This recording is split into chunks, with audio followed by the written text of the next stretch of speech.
হানজালার গোসল হয়েছিল তৃতীয় আসমানে জমজমের পানিতে। হযরত হানজালা রাদিয়াল্লাহু তাআলা আনহু তিনি সদ্য বিবাহ করেছেন।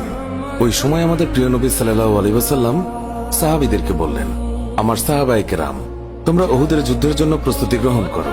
রাসূলুল্লাহ সাল্লাল্লাহু আলাইহি ওয়াসাল্লাম হযরত হানজালা রাদিয়াল্লাহু তাআলা আনহুকে বললেন, হানজালা, তোমাকে যুদ্ধে যেতে হবে না। তখন হানজালা রাদিয়াল্লাহু তাআলা আনহু বললেন, ইয়া রাসূলুল্লাহ, আপনি যুদ্ধে যাবেন, কাফেরদের সঙ্গে যুদ্ধ করবেন, আর আমি সেখানে না গিয়ে স্ত্রীর সঙ্গে আমোদ প্রমোদ করব? এটা আমি সহ্য করতে পারবো না, আমাকেও যুদ্ধে নিয়ে চলুন। রাসূলুল্লাহ সাল্লাল্লাহু আলাইহি ওয়াসাল্লাম তখন বললেন, হানজালা, আমি তোমাকে আদেশ দিলাম, তুমি বাড়িতে থাকো, তোমাকে যুদ্ধে যেতে হবে না। হানজালা তখন নবীর আদেশ শুনে কাঁদতে কাঁদতে বাড়ি চলে গেল। আমাদের প্রিয় নবী সাল্লাল্লাহু আলাইহি ওয়াসাল্লাম সাহাবীদেরকে নিয়ে যুদ্ধে চলে গেছেন। এদিকে সাহাবী হানজালা তার স্ত্রীর সঙ্গে রাত কাটানোর পর তার উপর গোসল ফরজ হয়ে গিয়েছে, তাই সে গোসল করতে গেছেন, পানি নিয়ে দাঁড়িয়েও গেছে। এই সময় মদিনার গলি থেকে কেউ একজন চিৎকার করে বলছিলেন, মদিনার মুসলমানরা, তোমরা কার জন্য জীবিত থাকবে? তোমাদের প্রিয় নবীকে কাফের মুশরিকরা শহীদ করে দিয়েছে। এই কথা যেই মাত্র হানজালার কানে পৌঁছালো, তখনই তিনি পানির বালতি ফেলে দিয়ে তার স্ত্রীর কাছে গেল এবং তার স্ত্রীকে বলল, হে আমার স্ত্রী, তাড়াতাড়ি আমার তলোয়ারটা দাও। যে কাপুরুষরা আমার নবীকে শহীদ করেছে, যে কাফেররা বিশ্বনবী হযরত মুহাম্মদ সাল্লাল্লাহু আলাইহি ওয়াসাল্লামকে হত্যা করেছে, আমি তাদেরকে ছাড়ব না। আজ হয় তারা মরবে, না হয় আমি মরব। যে দুনিয়ায় নবী নেই, সেই দুনিয়ায় আমি বাঁচতে চাই না। দাও, আমার তলোয়ারটা দাও। তখন হানজালার স্ত্রী বললেন, আপনি আমার নবীর হত্যাকারীকে হত্যা করতে যাচ্ছেন? যান, আমি বাধা দেব না, আমার বাধা দেওয়ার অধিকার নেই।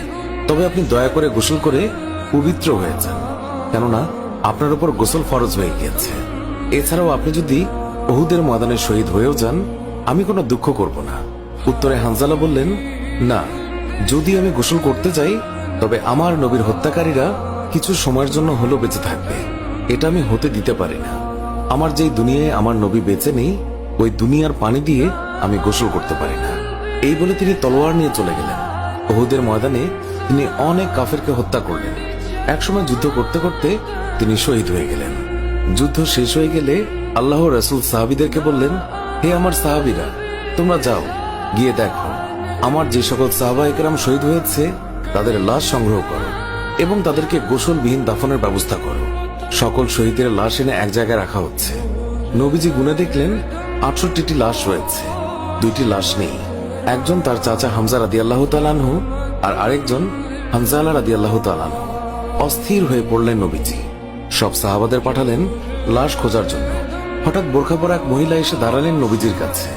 নবীজি তাকে চিনলেন না। মহিলা বললেন, শুনুন ইয়া রাসূলুল্লাহ, কাল আপনি একটা বিয়ে পড়িয়েছিলেন, মনে আছে? নবীজি বললেন, হ্যাঁ, আমি তো হানজালার বিয়ে পড়িয়েছি, যার বিয়ের খুশিতে আমি খুরমা খেজুর ছিটিয়েছিলাম। মহিলা বললেন, ইয়া রাসূলুল্লাহ, আমার হাতটা দেখেন, হাতের মেহেদি এখনো শুকায়নি। কাল বিকেলে বিয়ে হয়েছিল, আর রাতে উহুদের যুদ্ধের জন্য বের হয়ে যান হানজালা। ওনার উপর গোসল ফরজ হয়েছিল, কিন্তু উনি গোসল করে বের হতে পারেননি। যাওয়ার আগে শুধু বলে গেছেন, যদি বেঁচে থাকি তাহলে দেখা হবে দুনিয়ায়, আর যদি শহীদ হয়ে যাই তাহলে দেখা হবে জান্নাতে। নবীজি কাঁদছেন। মহিলা বললেন, ইয়া রাসূলুল্লাহ, শহীদের তো আপনি গোসল দেন না, আমার স্বামীকে আপনি একটু গোসল করিয়ে দেবেন। নবীজি সম্মতি প্রকাশ করার পর একজন সাহাবী দৌড়ে এসে বলল, ইয়া রাসূলুল্লাহ, হানজালাকে পাওয়া গেছে। সবাই গেলেন, গিয়ে দেখলেন সাদা কাফনের ভিতরে লাশের মাথায় পানি। নবীজি হানজালার মাথায় হাত দিলেন। জিবরাইল আলাইহিস সালাম আসলেন নবীর কাছে, এসে বললেন, ইয়া রাসূলুল্লাহ, হানজালার কোরবানিতে আল্লাহ পাক এতটাই খুশি হয়েছে যে আমার বাহিনীকে আদেশ করলেন তাকে নিয়ে আসতে। ইয়া রাসূলুল্লাহ, আমরা ফেরেশতারা তাকে তৃতীয় আসমানে নিয়ে জমজমের পানি দিয়ে গোসল করিয়েছি এবং তার শরীর থেকে যে সুগন্ধ পাচ্ছেন, এটা আল্লাহ পাকের বিশেষ খুশবু, মেশক আম্বর আতরের ঘ্রাণ। আমরাই ওনাকে কাফনের কাপড়ে আচ্ছাদিত করেছি।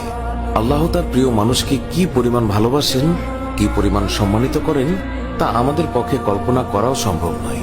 শহীদগণকে গোসলবিহীন দাফন করা হয় কারণ কিয়ামতের ওই কঠিন দিন যখন মহান আল্লাহ রাব্বুল আলামিন বিচারের জন্য বসে যাবেন, তখন এই সাহাবায়ে কেরাম আল্লাহর সামনে দাঁড়িয়ে যাবে। মহান আল্লাহ রাব্বুল আলামিন তাদেরকে জিজ্ঞাসা করবেন, বান্দারা, তোমাদের এই অবস্থা কেন? তারা তখন বলবে, রাব্বুল আলামিন, আপনি তো জানেন আমরা আপনার ওই সকল বান্দা যারা আপনার বিরুদ্ধে যে সকল কাফের মুশরিক কথা বলে তাদেরকে হত্যা করতে গিয়ে শহীদ হয়ে গিয়েছিলাম। আল্লাহ তাআলা বলবেন, ও আমার বান্দারা, তোমরা যারা আমার জন্য তোমাদের জীবনের মায়া ত্যাগ করেছিলে, তার জন্য আমি তোমাদেরকে আজ বিনা হিসাবে জান্নাত দান করলাম। সুবহানাল্লাহ। সুপ্রিয় দর্শক, এর সাথেই শেষ হচ্ছে এখনকার ভিডিওটি ভালো লাগলে লাইক দিন, আপনার প্রিয়জনদের মাঝে শেয়ার করুন। এখনকার মতো বিদায় নিচ্ছি, দেখা হবে নতুন কোনো ভিডিওতে। এতক্ষণ ধরে ভিডিওটি দেখার জন্য অনেক অনেক ধন্যবাদ।